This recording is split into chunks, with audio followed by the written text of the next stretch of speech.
د آیا صوفیا جومات چې د ترکیې هیواد استانبول ښار کې موقعیت لري، دا په شپږمه میلادي پیړۍ کې د رومیانو امپراتورۍ لخوا جوړ شو چې هغه وخت کلیسا وه، چې لویه کلیسا یې هم نومولې وه. خواوشا 10,000 کارګرو کې 15 کاله مسلسل کار وکړ او ډېره موده د لویې کلیسا په توګه پاتې شو. بیا چې کله هم سلطان محمد فاتح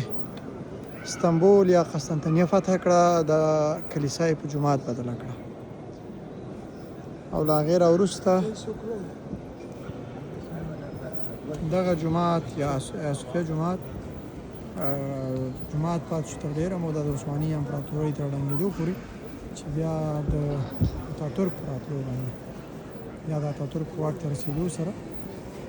بېرته په میوزیم بدل شو. نیکه مرغه په 2020 کال کې بېرته د ترکیې ولسمشر لخوا نه رجب طیب اردوغان لخوا نه بېرته په جومات بدل شو. عملا جومات فعاله شو دلته، چې اوس پکې خلک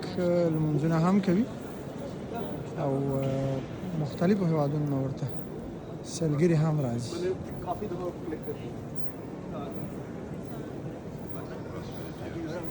د جومات جوړښت رښتیا هم ډېر خوندور، ځکه دغه وخت کې هم کوم معمارانو چې جوړ کړی واقعا شاهکار یې کړی دی او همغسې شاهکار پاتې شوی دی. دا نه یوازې مسلمانان ورته احترام لري او ورته راځي، بلکې کاتولیک عیسویان هم ورته راځي